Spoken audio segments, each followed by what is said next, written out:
Tenho muito gosto em estar aqui convosco e em deixar aqui algumas reflexões e agradeço muito o convite que a Chão fez e o Luís e socorro-me de um papel que é mais fácil para o tempo que disponho. E queria começar por dizer que eu tenho algum mal-estar ou mesmo algum desconforto em falar sobre a problemática da pobreza e gostaria de vos dizer 3 ordens de razões porque podem ficar prevenidos em relação a estes mal-estares.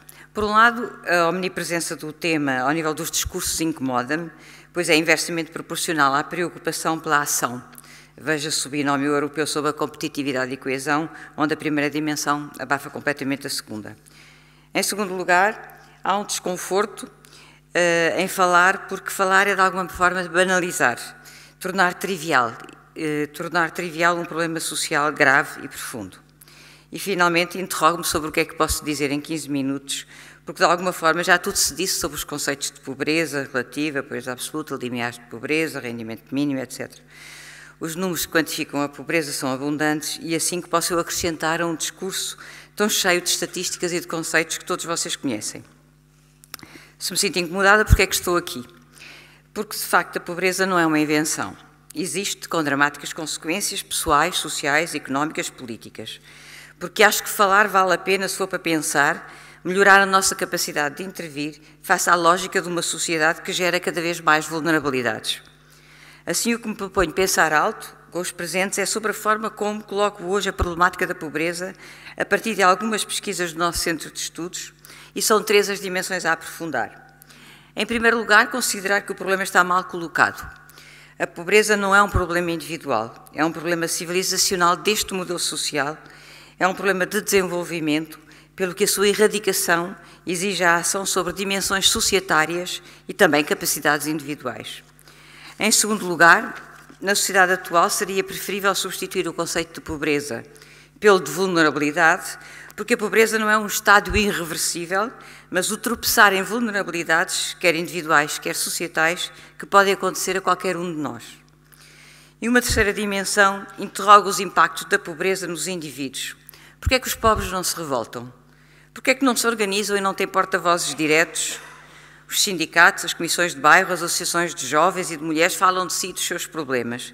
Devemos interrogar-nos porquê é que os pobres nunca se organizaram para defender os seus direitos e reivindicar as soluções dos seus problemas. Este posicionamento sobre a pobreza tem grandes consequências sobre o que se poderia fazer e gostaria de terminar a minha intervenção com sugestões com medidas de ação no caminho do signo. Primeira linha, pobreza e desenvolvimento. O problema está mal colocado.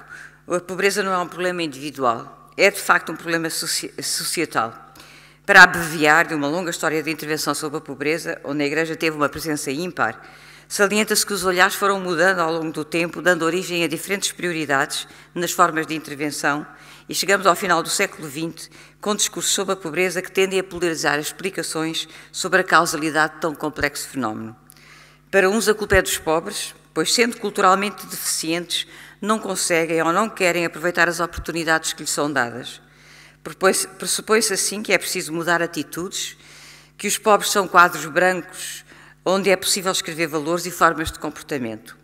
Nesta concepção, as políticas sociais têm-se balanceado entre 2 posições, ou visando ajudar os pobres face aos seus bloqueios, mas também aos bloqueios materiais, mas também psicológicos e culturais, ou a defender a necessidade de cortar as suas dependências em relação ao Estado de Providência, de forma a reduzir os irresponsáveis que vivem à custa da coletividade.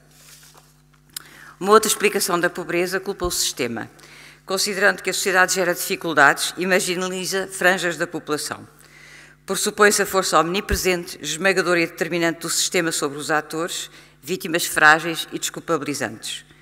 Com origem numa concepção mais crítica da sociedade, atribui-se à sociedade capitalista e às suas leis de funcionamento as causas fundamentais da injustiça social e da exploração do homem pelo homem.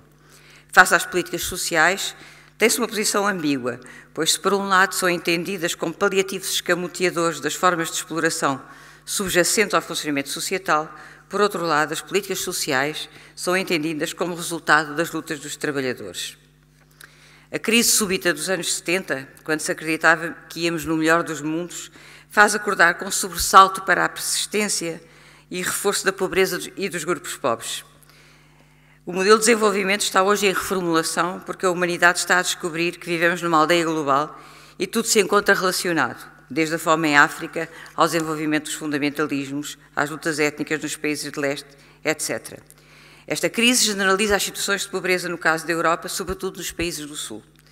Com quase metade da população portuguesa em situação de pobreza antes das transferências sociais, 3 milhões depois das transferências sociais, cerca de 20%, 26% da população em privação material, dos quais 11% em privação severa, mais de um quarto das crianças em situação de pobreza e quase um quarto da população desempregada, oficialmente 1,3 milhões de desempregados, começa a ser evidente que a pobreza tão alargada não pode ser um problema individual. A comprovação de que a pobreza é um fenómeno político e não um problema individual vem confirmada no último relatório da Comissão Europeia, um pouco hipócrita, de fevereiro de 2015, sobre Portugal, e que escreve: o impacto das transferências sociais na redução da pobreza diminuiu de 29,2% em 2012 para 26,7% em 2013, o que sugere que o sistema de proteção social não foi capaz de lidar com o aumento repentino do desemprego e com o consequente aumento da pobreza. O mesmo relatório da Comissão Europeia sublinha ainda que algumas das medidas tomadas recentemente pelo Governo, como o corte nos apoios sociais, e cito novamente o relatório, tiveram um impacto negativo no rendimento disponível, afetando desproporcionalmente os mais pobres e as crianças com menos de 10 anos. Na dicotomia entre a culpa do sujeito e a culpa da sociedade, começa a ser evidente que é na interação entre as capacidades individuais, iniciativa, resiliência, capacidade de correr riscos, etc., e as oportunidades sociais, oferta de formação adequada, oferta de trabalho digno, transportes adequados, que se joga a capacidade de ação do sujeito. Defende-se assim que a satisfação das necessidades para todos, pobres ou não, passa por esta relação entre oportunidades sociais e capacidades individuais. Da pobreza à vulnerabilidade. São também estas mudanças societais que estão a alterar os perfis de pobreza e as vulnerabilidades, tornando estas situações, por um lado, cada vez mais presentes e transversais aos vários grupos sociais e, por outro, reajustando o papel das instâncias tradicionais de socialização, a família, a escola, as igrejas, etc., face às novas vulnerabilidades, perante um Estado cada vez menos providência e cada vez mais colado à lógica da competitividade a todo o custo. Esta situação tem fortes impactos nos indivíduos e nas famílias, obrigando ao acionamento de estratégias de sobrevivência e ao reequacionar do seu lugar no mundo, mas estamos perante fenómenos de pobreza e de exclusão social, essencialmente de causalidade coletiva, cuja dimensão estrutural escapa à capacidade de ação do sujeito, mas que são vividos com dramaticidade no palco da vida cotidiana. O desenvolvimento da sociedade de risco multiplica e complexifica as causas, formas e perfis de pobreza, indiciando que este é um processo de construção de vulnerabilidade que atingem no contexto atual uma enorme diversidade de grupos sociais e que pode ocorrer de forma abrupta em vários estados da vida.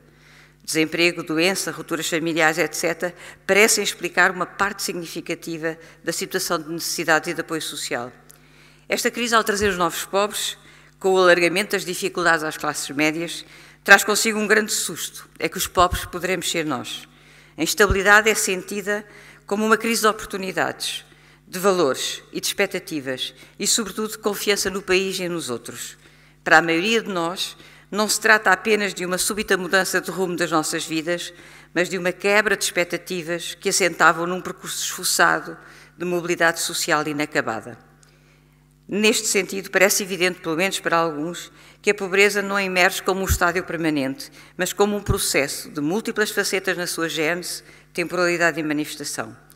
De facto, na sociedade atual, a situação de escassez de recursos parece apresentar-se não como um estado, mas como um processo oscilante ou contínuo, que acompanha a vida dos indivíduos, mas, sobretudo, a pobreza emerge como um rito transversal, o que transforma os pobres em outros como nós e já não ser estranhos de estranhos modos de vida. Finalmente, por que é que os pobres não se revoltam? Nas pesquisas encontramos uma tripla face do sofrimento identitário das pessoas atingidas pela pobreza. Por um lado, a parcial assolução pessoal do fracasso, por outro lado, um sentimento de injustiça e de desigualdade e, por outro ainda, a reestruturação das formas de estar no mundo que tomam forma numa atitude de aquietação, de descrença, na mudança e no seu próprio movimento. A falta de oportunidades implica um forte investimento identitário que se organiza através destas três dimensões. A pobreza e a não satisfação das necessidades têm fortes impactos na identidade dos sujeitos atingidos, que decorrem de uma forma paradoxal de ver o mundo. Excluindo os que se situam em perfis de grande dependência, cujo suporte só pode assentar na família ou nas políticas públicas, como os idosos, pessoas com deficiência, etc., é o desemprego que torna mais gravosa a sensação de desamparo, dando uma percepção que assenta num paradoxo. Por um lado, atribuem-se as dificuldades ao exterior, a uma sociedade de imponderabilidade que não oferece oportunidades, mas, por outro lado, o desempregado assume a responsabilidade de procurar sair da sua situação, questionando a sua capacidade pessoal e sentindo-se simultaneamente culpado e vítima num percurso de vida individual onde se conta com poucos apoios para além da família. Aliás, o contexto externo, por vezes, reforça esta dimensão individualizante e penalizadora. Num certo sentido, os desafios para a inserção são encarados pelas políticas públicas como desafios individuais exigidos por um processo que avalia cada um pelo que faz pelo seu processo de ativação. Assume-se a explicação de que, porventura, não se é suficientemente responsável, suficientemente mobilizado na procura de emprego, suficientemente inteligente para competir com outros no trabalho. Como se os desempregados, os pobres, não fossem vítimas de um sistema, mas deles próprios e das suas incompetências. A percepção deste aquietamento e desta passividade e a ausência de revolta na sociedade portuguesa pode ter origem exatamente neste apaziguamento das expectativas e silenciamento das necessidades, o que traz fortes consequências, não apenas individuais, mas também nas formas de ação e da nossa vida coletiva. Os que se sentem desempoderados têm consciência de que a sua capacidade de ação depende não apenas dos seus níveis de recurso e das suas características próprias, mas também do ambiente externo que não oferece oportunidades. E, nesse sentido, interioriza-se uma incapacidade de ação e o que resta é uma profunda sensação de injustiça social. Este apaziguamento toma forma através das transformações das formas de ver o mundo e do seu lugar no mundo, no contexto atual do país e das oportunidades oferecidas. À vivência da privação e das carências associa-se a percepção de uma sociedade desigual e a falta de poder pessoal, fatores que estão na base deste processo de adaptação conformada. Linhas de esperança. O mundo, na sua globalidade, vai gerando mais condições de vida, acabando cada vez mais com a pobreza. Nós esquecemos isto no nosso etnocentrismo, que na Ásia, na América Latina e em África, é verdade que a desigualdade aumenta, mas são muitos milhões em cada década daqueles que saem da pobreza e da miséria. É também fator de esperança o papel da Igreja desde sempre como protagonista na luta contra a pobreza, menos contra a desigualdade. Hoje, as IPSS de origem religiosa e outras constituem um tecido social enraizado nos contextos locais, com forte conhecimento das populações e que tem grande legitimidade local. E assim, o que fazer? Do ponto de vista conceptual, e não vou desenvolver isso, colocam-se dois desafios nesta necessidade de passar do exercício do assistencialismo à procura de novas formas de desenvolvimento, estruturando a ação em dois pilares fundamentais. Acionar projetos de desenvolvimento local com parcerias económicas e sociais, olhando os territórios como locais de oportunidade, como observatórios experimentais de novas formas de relação entre o económico e o social, alargando as parcerias e envolvendo parcerias económicas geradoras de novas racionalidades e de novos recursos. E o segundo desafio, passar da submissão dos pobres às políticas públicas, devolvendo-lhes a palavra e a ação, o empoderamento dos grupos pobres, lá onde eles foram desempoderados, no exercício da cidadania social e política. Não deixa de ser estranho que estes contribuam tão pouco na organização das respostas às suas dificuldades. A maior exclusão é a exclusão sociopolítica de aniquilamento da expressão e das necessidades e das formas de as satisfazer. E a reconquista de espaços de expressão, de visibilidade e de poder é indispensável. E há três dimensões práticas que eu gostaria de sublinhar. Como instituição e como lobby social e político que a Igreja é em Portugal, deve competir-lhe denunciar as situações de pobreza e desigualdade e de exploração. Deve fazê-lo num discurso essencial, ético e moral, mas também num discurso fundamentado, propositivo e pragmático, com propostas inovadoras e como exemplo, como instituição. Quem sabe teria sentido uma task force ativa, um grupo de trabalho no interior da Igreja, que sujeita à leitura crítica tudo o que vai acontecendo, que aumenta a visibilidade da pobreza e da desigualdade e que valoriza o que vai sendo feito, sugerindo aos cristãos formas de ação coletiva e individual. Uma segunda dimensão assenta na transformação das IPSS, cada vez com maior papel nas políticas sociais. Transformá-las em agentes de desenvolvimento, tendo capacidade de definir políticas sociais locais e de serem instituições inovadoras, inteligentes e não repetitivas, competitivas e isoladas. Serem agentes de desenvolvimento local, e o papel da Igreja tem estado omisso, deixando cada uma destas IPSS num percurso individual em função da sensibilidade e de lideranças várias.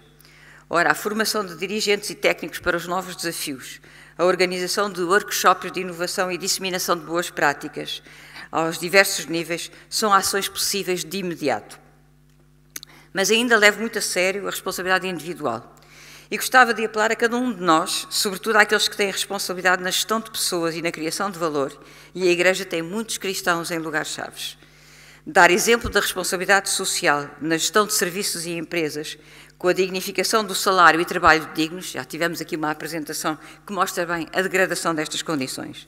Era útil escutar empresas que são consideradas bons lugares para trabalhar, pois aí não é só o salário que é importante, mas também a dignificação e o respeito pelo trabalho, pelas condições de trabalho, a oferta de oportunidades de mobilidade social, a conciliação entre trabalho e família, o que permite visualizar novos e mais justos modelos de desenvolvimento. Muito obrigada.